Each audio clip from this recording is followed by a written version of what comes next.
오늘 말씀은 빌립보서 3장 17절부터 21절까지 말씀입니다. 신약성경 322페이지입니다.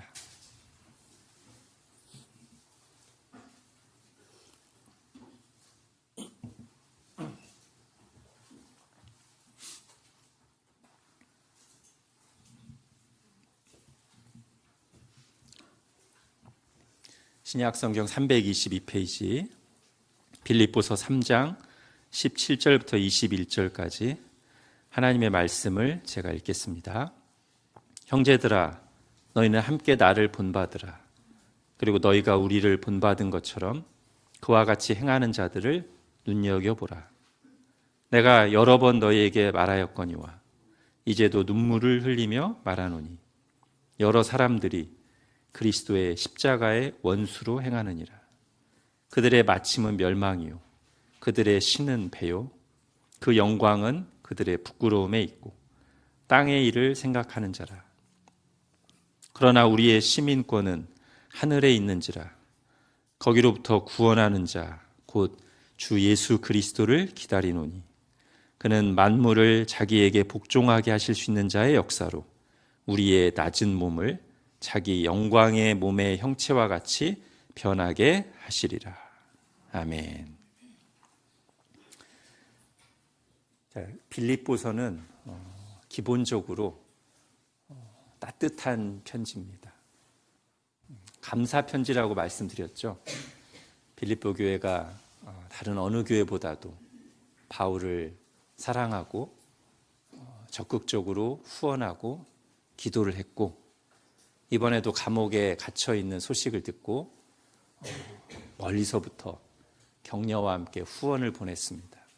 바울이 감사하면서 편지를 보낸 것이 빌립보서고요.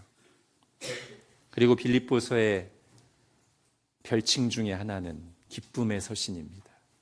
바울이 기뻐한다는 내용도 많이 나오고 교회를 향해서도 기뻐하십시오 라는 말이 많이 나와요. 심지어 빌립보 교회 안에 있는 갈등의 문제를 다룰 때도 매우 부드러운 어조로 합니다. 똑같이 교회 안에 갈등이 있었던 고린도 교회에 편지 보낼 때와는 대비가 되죠. 고린도 전서에 보면 아주 통렬한 책망의 어조로 그들의 분열과 갈등 문제를 다루잖아요. 근데 빌립보서에서는 아주 부드럽게 따뜻한 어조로 갈등 문제를 다룹니다. 자, 그런데 이런 빌립보서에 어울리지 않게 보이는 아주 센 표현이 두 번 나옵니다. 첫 번째는 우리 지난주 본문에 나왔었죠. 3장 2절을 보십시오. 개들을 삼가고 행악하는 자들을 삼가고 몸을 상해하는 일을 삼가라. 개들을 삼가고. 누구를 말하는 거예요?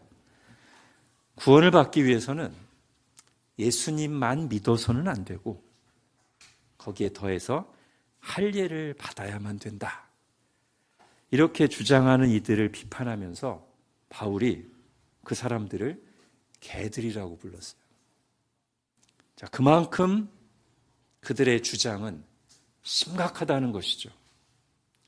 예수 그리스도의 복음을 변질시키고 사실상 십자가에 달린 예수님을 부인하는 이단 사상이었기 때문에, 그리고 그것이 교회에 주는 피해가 너무나 컸기 때문에 바울은 그들이 이방인들을 향해 썼던 표현, 개들이라는 말을 그대로 가져와서 그들에게 돌려주고 있습니다.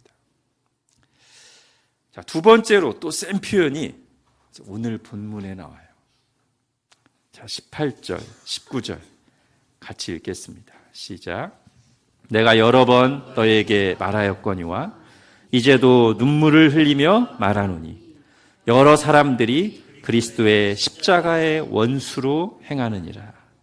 그들의 마침은 멸망이요 그들의 신은 배요 그 영광은 그들의 부끄러움에 있고 땅의 일을 생각하는 자라.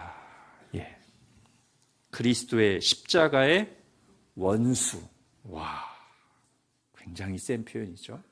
복음의 원수고 하나님의 원수입니다. 자, 어떤 사람들이 그런 사람들일까요? 십자가의 원수. 자, 오늘 본문에 들어가기 전에 먼저 바울의 서신서 전체를 보면, 또는 다른 서신서들도 보면 이런 원수라는 표현이 몇 번 나오고요. 복음의 원수가, 십자가의 원수가 크게 두 종류로 나눠서 볼 수 있어요. 첫 번째는 교리적인 십자가의 원수입니다. 바로 우리가 지난주에 봤던 거예요. 오직 예수님을 믿어야 구원받는다는 복음 진리를 거스르는, 그 복음에다가 독을 탄 이단 사상을 전파하는 사람들, 이들이 말하자면 교리적으로 십자가의 원수다라고 말할 수 있어요. 십자가 복음을 아주 현격하게 변질시키는, 오염시키는 자들이니까요.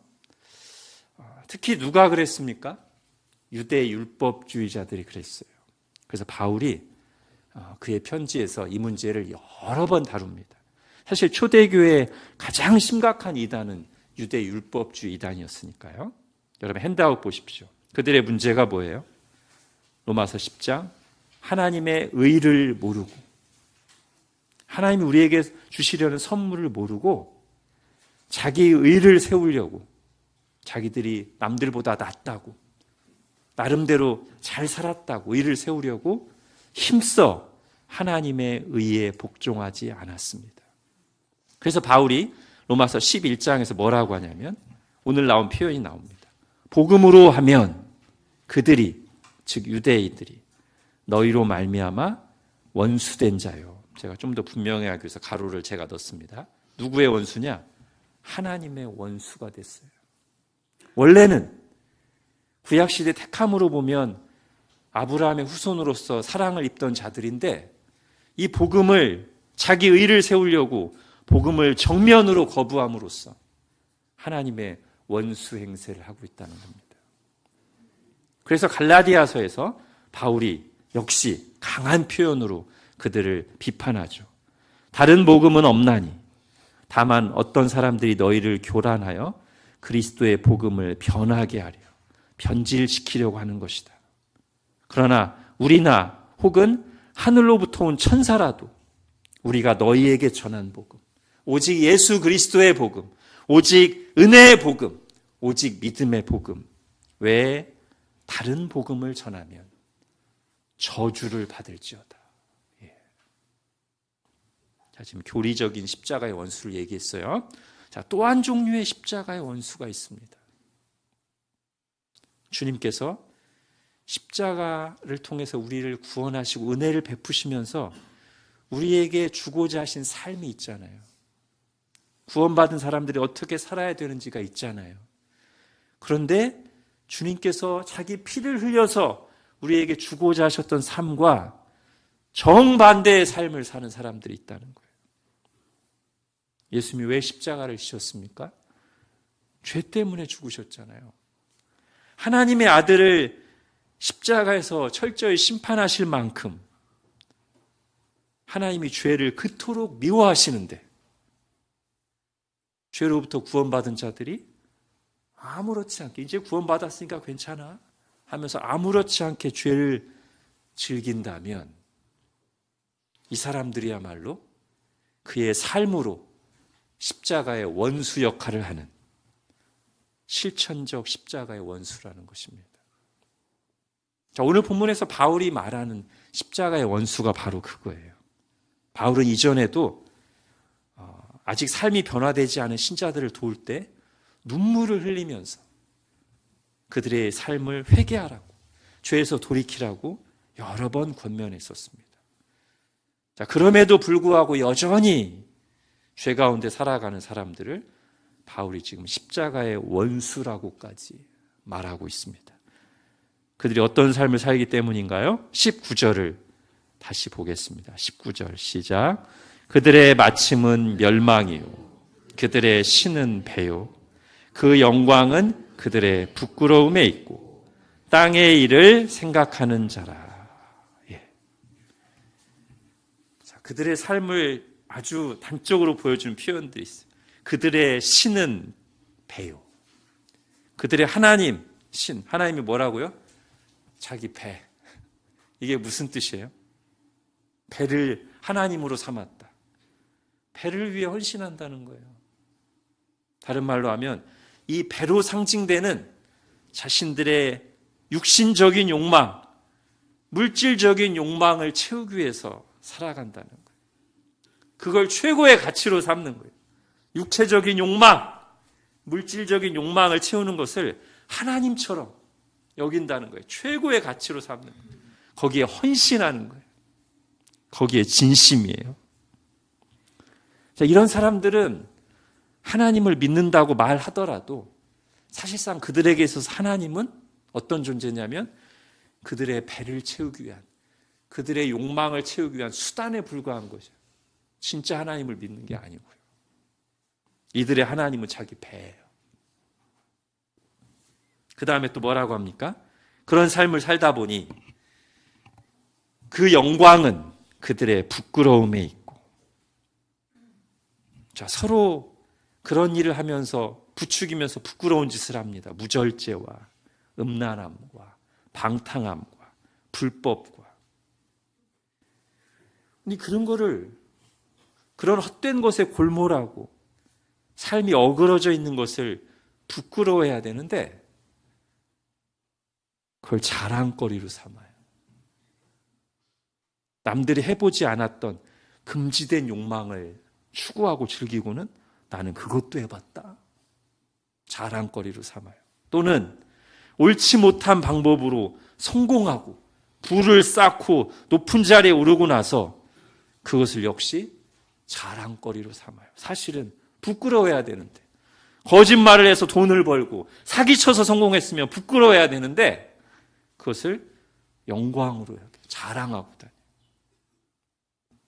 오늘 성경은 그들의 마침은 멸망이라고 분명하게 말합니다. 자, 야고보서에서도요, 우리의 실천적인 신앙을 강조하는 야고보서에서도 그렇게 살아가는 것을 가리켜서 하나님의 원수라고 오늘과 똑같은 표현을 쓰고 있습니다. 여러분, 야고보서 4장 같이 읽겠습니다. 시작. 간음한 여인들아, 세상과 벗된 것이 하나님과 원수됨을 알지 못하느냐. 그런즉 누구든지 세상과 벗이 되고자 하는 자는 스스로 하나님과 원수되는 것이니라. 예. 이렇게 사는 게 하나님의 원수예요. 십자가의 원수예요. 복음의 원수예요.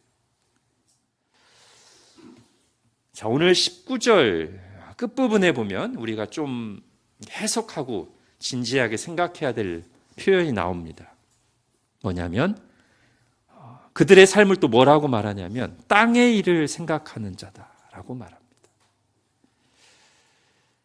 이것은 바로 뒤에 20절에 나오는 우리의 시민권은 하늘에 있는지라와 이제 대비되는 거잖아요.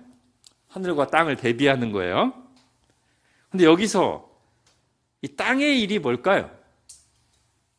땅의 일을 생각한다는 게 무슨 뜻이에요? 땅에서 하는 일, 먹고 입고 자고 공부하고 일하고 돈 벌고 문화활동을 하는 것, 그런 일들이 땅의 일이고 그런 것들을 생각하는 게 땅의 일을 생각하는 것일까요? 아닙니다. 성경은 그런 일들을 부정적으로 말하거나 금한 적이 한 번도 없습니다.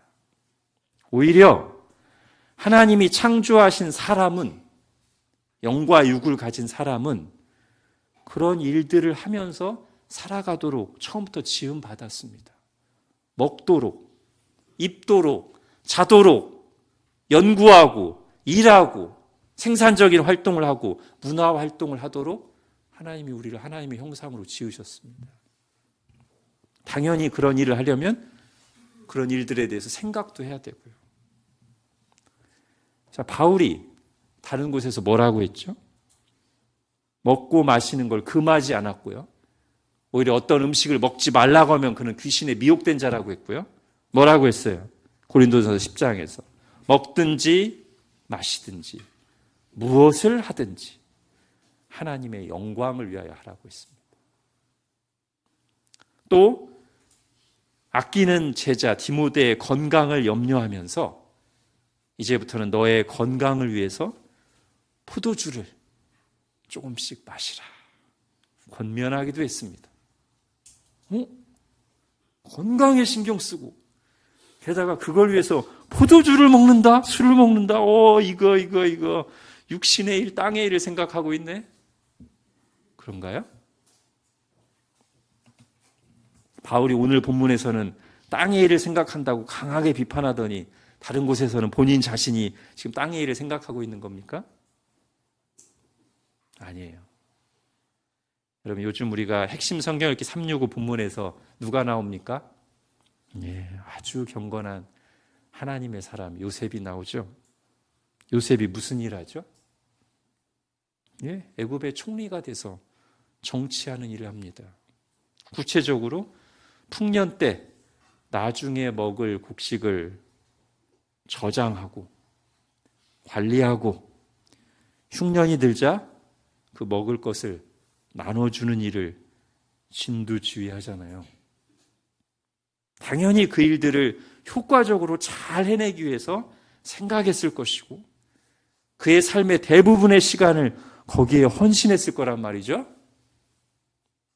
자, 요셉이 땅의 일을 생각하는 자인가요? 아니죠. 그는 누구보다도 하나님 나라 백성답게 산 사람입니다. 땅이 아니라 하늘의 소망을 두고 산 사람입니다. 자, 이쯤 되면 땅의 일이라는 것이 단순히 땅에서 하는 일을 가리키는 것이 아님은 여러분이 아실 겁니다. 자, 비슷한 표현이 나오는 성경의 또 다른 본문을 생각해 볼게요. 예수님께서 십자가를 지실 것을 말씀하시자 베드로가 강하게 항변하며 예수님을 만류했습니다. 주님, 그렇게 하지 마십시오.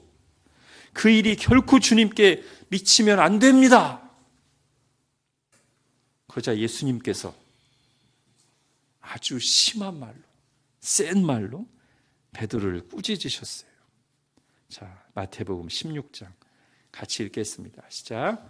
예수께서 돌이키시며 베드로에게 이르시되 사탄아, 내 뒤로 물러가라. 너는 나를 넘어지게 하는 자로다. 내가 하나님의 일을 생각하지 아니하고 도리어 사람의 일을 생각하는도다. 아멘. 여러분, 지금 예수님이 무슨 말씀을 하셨을 때 베드로가 만류했다고요? 십자가를 지시겠다는 말씀을 하시자. 베드로가 만류했고 예수님이 이렇게 꾸짖으셨단 말이에요. 그러면 예수님의 이 말씀을 오늘 본문에 나오는 표현으로 바꿔서 제가 한번 읽어볼게요. 예수께서 베드로에게 이르시되 이 십자가의 원수야, 내 뒤로 물러가라. 너는 나를 넘어지게 하는 자로다. 네가 하늘 일을 생각하지 않고 도리어 땅의 일을 생각하는도다. 이렇게 바꿔도 큰 무리가 없다는 거예요. 즉 지금 예수님은 하나님의 일, 하늘 일을 생각하고 있는데 베드로는 사람의 일, 땅의 일을 생각하고 있는 겁니다. 베드로가 뭐 했는데요? 베드로도 누구 못지않게 먹고 사는 일을 뒤로 하고 예수님을 열심히 따르면서 수고하고 있잖아요. 그런데 왜 베드로에게 사람의 일, 땅의 일을 생각한다고 그래요? 예수님과 베드로가 어디서 차이 나는 것입니까? 왜 예수님은 하나님의 일을 생각하는 것이고 베드로는 사람의 일을 생각한다고 합니까? 바울도 텐트를 만들어 파는 일을 하고 매일 먹고 마시는데 왜 그가 하는 일은 하나님의 일, 하늘의 일이고 오늘 본문에서 바울이 비판하는 사람들이 하는 일은 땅의 일이 됩니까? 자, 이제부터 잘 들으십시오. 어디에 위치시키느냐에 따라서 달라져요. 여러분, 물고기가 물속에서 헤엄쳐 다니거나 우리의 반찬이 되기 위해서 밥상 위에 올라와 있으면 이제 적절한 위치에 있는 거예요. 물속에 있는 것도 적절한 위치에 있는 거고 물고기 밥상에 올라와 있는 것도 적절한 위치에 있는 거예요. 그럼 얘는 그냥 물고기예요. 근데 물고기가 신전에 보좌 위에 자리 잡고 있으면 적절한 위치가 아니죠. 더 이상 물고기로 여겨지는 게 아닙니다. 여러분, 우리 4월 달에 여기 예배당 처음 들어왔을 때도 저기 예배당 현관문 위에 누가 커다란 명태 한 마리 올려놨었잖아요. 누가 올려놓은 건지 모르지만 미신적인 용도로 그렇게 한 거죠. 물고기가 적절한 위치에 있는 게 아닙니다. 물고기의 용도가 아닌 다른 용도로 잘못 쓰이고 있는 거죠. 적절한 위치에 있으면 좋은 하나님의 선물이 될 것이, 적절한 위치에서 벗어나게 되면 하나님의 뜻에 어긋나는 죄가 됩니다. 마찬가지예요. 우리가 하는 일들, 경제활동, 공부, 자기개발, 건강관리, 먹고 자고 쉬는 일들이 적절한 위치에 있으면 하나님의 선물이 되고, 우리가 그 일을 하는 것은 하나님의 일을 하는 게 됩니다. 하늘 일이 돼요. 그러나 그 일들이 우리 마음속에서 그리고 우리 삶에서 적절한 위치를 벗어나게 되면 똑같은 일을 하는데 그것은 하나님의 뜻을 거스르는 사람의 일, 땅의 일이 됩니다. 그렇다면 이 일들의 적절한 위치가 뭘까요? 그리고 적절한 위치에서 벗어난다는 게 무슨 뜻일까요? 그 일들이 도구로 여겨지면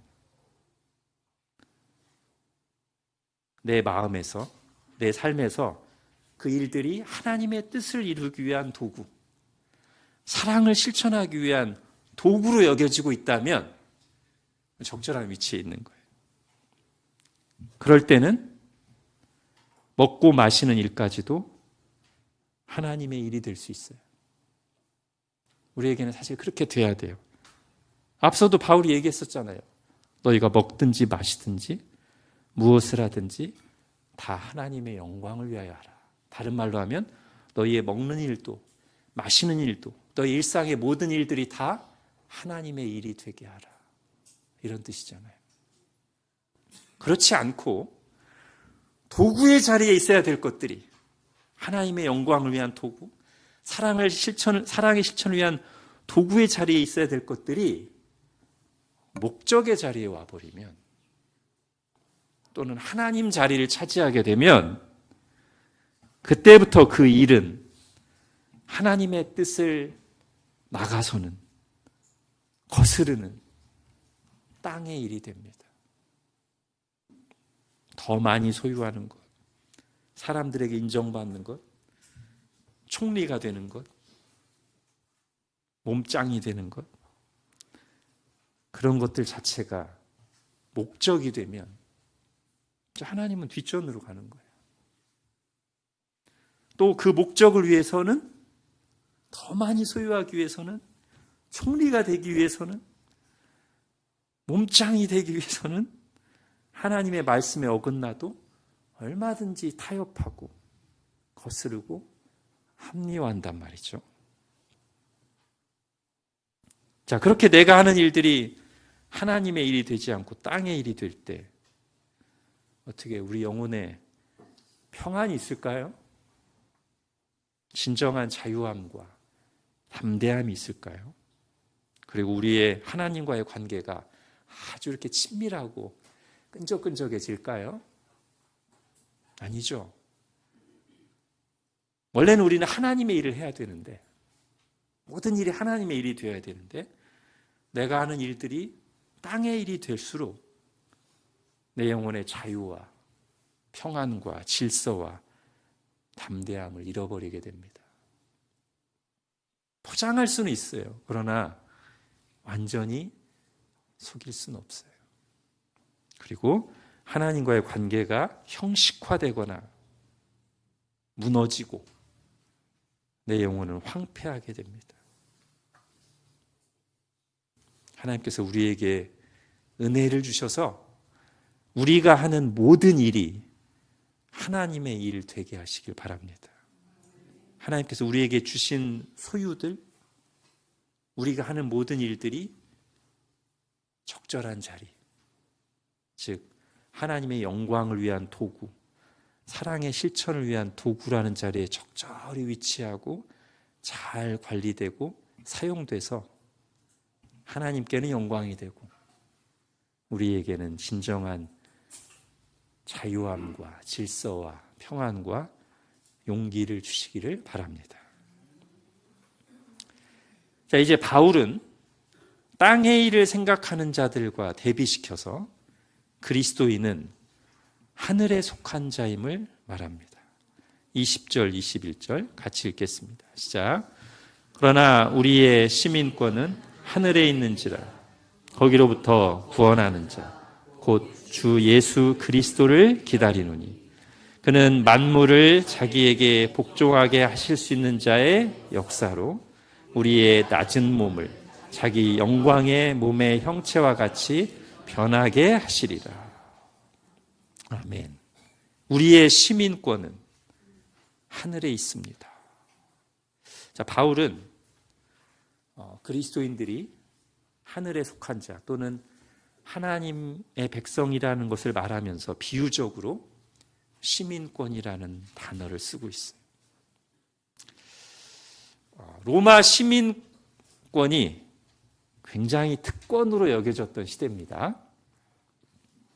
로마 시민권을 가진 사람은 그것을 자랑스럽게 여겼고 로마 시민권을 갖지 못한 사람에게는 얻고 싶은 가장 바라는 것 중에 하나, 부러움의 대상, 로마 시민권.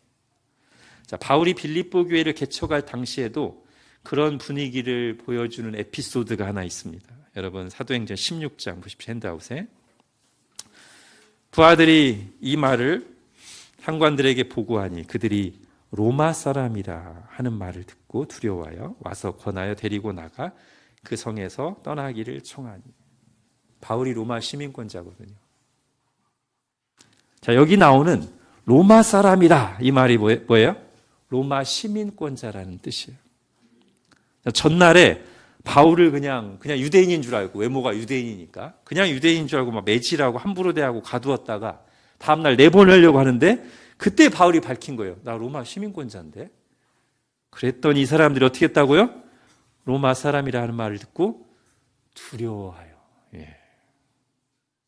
로마 시민권자를 함부로 다루었던 것에 대해서 공직에 있는 사람들이 두려워하는 장면입니다.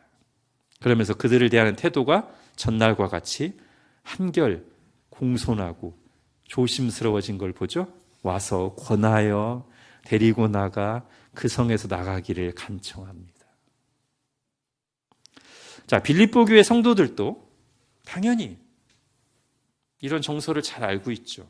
로마 시민권을 가졌다는 것이 얼마나 특권인지를 잘 안다는 말이에요. 그래서 바울은 그들에게 익숙한 단어를 사용해서 우리 신자들의 소속, 영광스러운 특권을 지금 말하고 있는 겁니다. 우리의 시민권은 하늘에 있습니다. 로마 시민권? 우리는 하늘 시민권, 천국 시민권을 가지고 있다. 로마 시민권 1000개 줘도 안 받고 하늘 시민권. 자, 근데 이제 문맥을 통해 볼게요. 바울이 이 하늘 시민권을 말하려는 이제 이유가 있을 거 아니에요? 자, 하나는 앞에 구절, 그러니까 19절과 연결해서 말하려는 바가 있고요. 또 하나는 뒤에 나오는 내용들, 20절 중간부터 21절까지 나오는 내용과 관련돼서 이 하늘 시민권을 통해서 말하려는 바가 있습니다. 하나씩 볼게요. 자, 먼저 19절 어떤 말하고 이어진다고 했어요? 자, 하늘과 대비되는 말이 19절에 나오잖아요. 땅의 일을 생각하는 자라 그러나 이렇게 이어지잖아요. 여러 사람들이 땅의 일을 생각하면서 살고 있다. 그러나 우리의 시민권은 하늘에 있다. 이렇게 연결시키는 거예요. 여기서 그럼 말하려는 건 뭐예요? 우리가 하늘 시민권을 가지고 있는 사람들인데 땅의 일을 생각하며 저급하게 살아가서야 되겠는가? 이 말을 지금 하려는 거죠. 아까 로마 시민권이 가진 사람들에게 자부심을 준다고 했잖아요. 자랑거리라고 했잖아요. 로마 시민권을 가진 사람들은 로마 제국의 영광을 위해 살려는 마음이 있습니다. 왜냐하면 내가 로마 시민권자니까. 그 말을 하고 싶은 거예요. 우리의 시민권은 하늘에 있습니다. 그렇다면 하늘에 속한 자들답게 자부심을 가지고 살아야지. 하늘의 은혜를 구하고 맛보면서, 그리고 내가 속한 나라, 하늘나라의 영광을 구하면서 고결하게 살아야지. 왜 스스로를 더럽히며 저급하게 땅의 일을 생각하며 살겠는가? 라고 말하는 거예요. 미운 오리 새끼처럼요. 백조인데 백조답게 우아하게 날개짓을 하면서 창공을 날아야지. 왜 자꾸 오리들과 비교하면서 미운 오리 새끼처럼 사느냔 말이에요. 여러분의 신분이 바뀌었다는 거예요. 노예로 살던 사람이 로마 시민권만 얻어도 다르게 행동하잖아요. 그죠? 노예 때는 막 눈치 보고 막 이렇게 하다가 로마 시민권을 딱 손에 쥐는 순간 에헴 하면서 하잖아요. 그러라는 겁니다. 여러분이 예수 그리스도를 믿을 때 하늘 시민권을 가진 자들입니다. 그런 자의식을 가지고 살라는 거예요. 자각, 각성하라는 것입니다.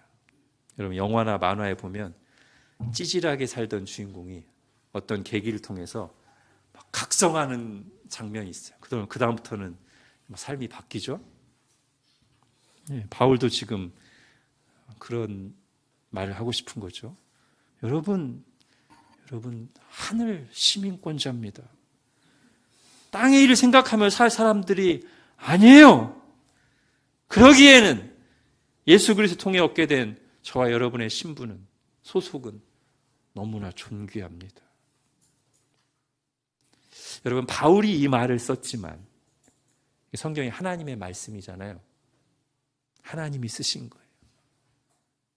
우리가 어떻게 생각하길 바라면서 우리가 그렇게 하늘 시민권자로서 자부심을 가지고 어깨 펴고 스스로를 고결하게 여기길 바라면서 이 말을 하나님이 바울을 사용하셔서 쓰셨습니다. 너희의 시민권은 하늘에 있다. 자, 이제 두 번째, 뒤에 나와 있는 내용과 연결해 보겠습니다. 우리의 시민권은 하늘에 있는지라 거기로부터, 이렇게 연결되죠. 그죠? 거기로부터 구원하는 자, 곧 주 예수 그리스도를 기다리노니 그는 만물을 자기에게 복종하실 수 있는 자의 역사로 우리의 낮은 몸을 자기 영광의 몸의 형체와 같이 변하게 하시리라. 자, 여기서는 바울이 또 무슨 얘기를 하려는 걸까요? 우리의 시민권은 하늘에 있기 때문에 우리는 그 하늘의 왕이신 예수 그리스도께서 오실 거를 기다린다고 말합니다. 그리고 그때 우리는 최종적으로 정말 예수님을 닮은 온전한 하늘 시민다운 모습으로 바뀌게 될 것이다. 이 말을 하는 이유는 지금 이 세상은 우리가 소속된 나라가 아니라는 거예요. 우리의 나와바리가 아니라는 것입니다. 그래서 하늘 시민권자라는 것이 더없이 영광스럽고 자랑스러운 신분이지만, 소속이지만 그걸 알아보지 못하는 이 세상에서는 하늘 시민권을 가졌다고 해서 나를 특별하게 대해주고 부러워하고 특권으로 여기느냐? 전혀 그렇지 않는다는 거예요. 마치 로마 시민권을 가진 사람은 어디에서 그 시민권의 특권을 향유합니까? 로마 제국 안에서죠. 그죠? 로마 제국 안에서 로마 시민권이 특권을 향유하는 도구가 되는 거지, 로마 제국 밖에서는 그렇지 못해요. 아니, 오히려 로마 제국과 대치하거나 갈등 중에 있는 나라 안에 갔다가 로마 시민권자라는 것이 밝혀지면 어려움을 겪을 수도 있어요. 마찬가지입니다. 우리가 하늘 시민권을 가진 사람으로서 세상 속에 살 때 비슷한 일을 겪을 수 있어요. 하늘 시민권자라고 해서 전혀 특별 우대받지 않습니다. 오히려 이 세상의 기본 정신은, 기본 방향은 하나님과 대적하고 충돌하고 있기 때문에 어려움을 겪을 수 있어요. 꼭 세상의 어려움을 우리에게 직접적으로 주지 않더라도 내가 속한 하늘나라와는 너무나 다른 문화와 가치관을 가진 이 나라, 이 세상에 사는 동안에는, 특히 거기서 우리가 하늘나라 시민답게 고결하게 살아가려고 하는 동안에는 갈등이 일어난단 말이에요. 어려움을 겪을 수 있어요. 그걸 이상하게 여기지 말고 당연하게 여기라는 것입니다. 왜? 여기는 우리가 속한 나라가 아니니까요. 우리 하늘 시민권을 가지고 있으니까. 그런 일들을 겪을 때 낙심하고 두려워할 것이 아니라 내가 속한 곳은 하늘이라는 사실을 기억하라. 우리는 뭘 기다리는 자들이에요? 거기로부터, 하늘로부터 구원하는 자, 곧 주 예수 그리스도를 기다립니다. 그리고 우리의 소망은 뭡니까? 하늘 시민권을 가진 신자들의 최고의 소망은 이 세상에서 성공하고 이 세상에서 영원히 사는 게 아니죠.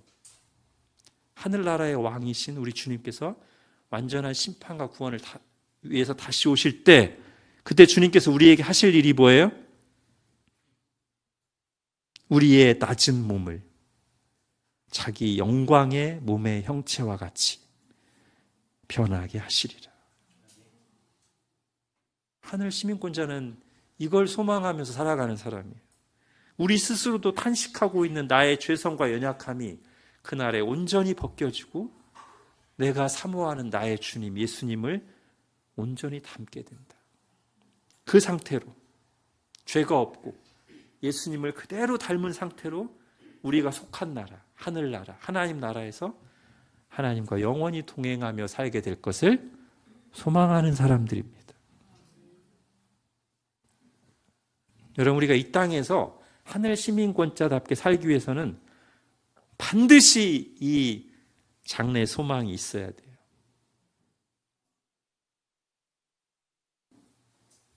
즉, 죽어서만 가는 천국 말하지 말고 이 땅에서 천국 백성답게 살자라고 하잖아요.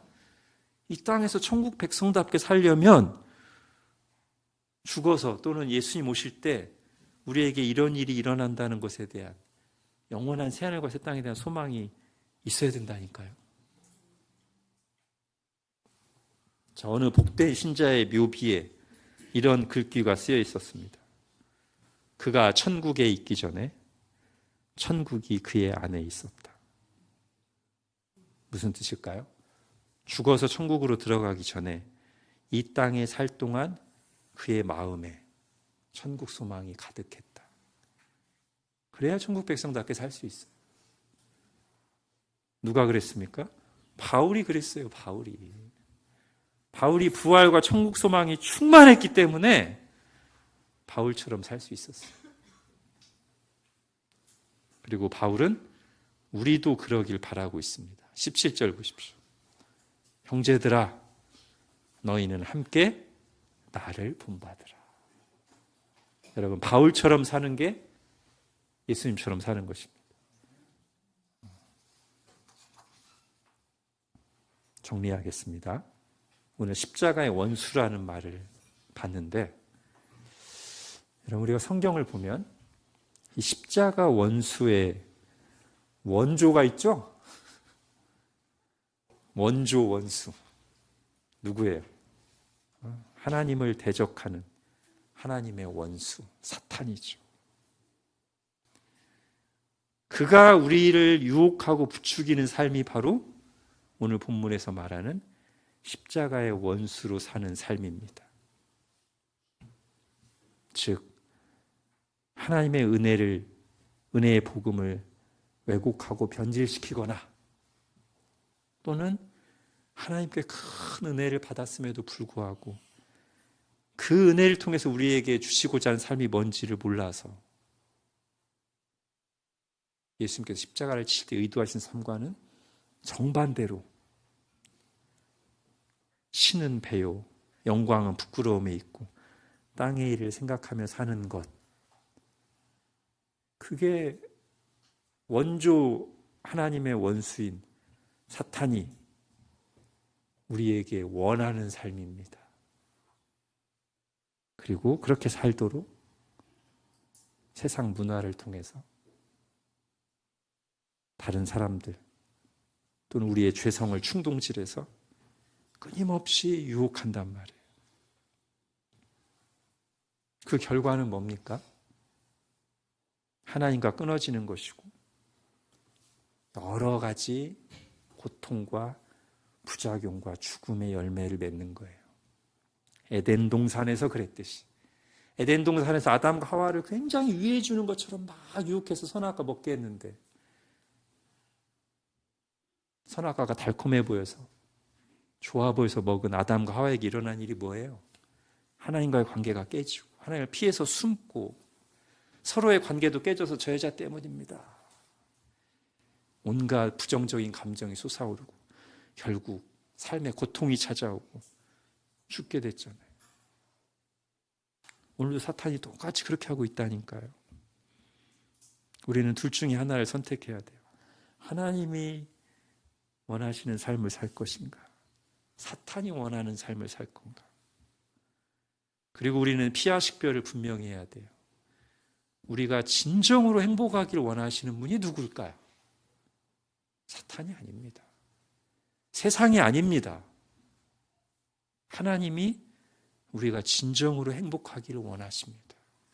독생자를 내어주실 만큼, 십자가에 내어주실 만큼 우리를 사랑하시고 우리를 하늘 시민권자로 삼으시고 장차 예수님을 온전히 닮게 하실 그분이 우리를 진정으로 위하시는 분이고 우리가 행복하기를 바라시는 분이에요.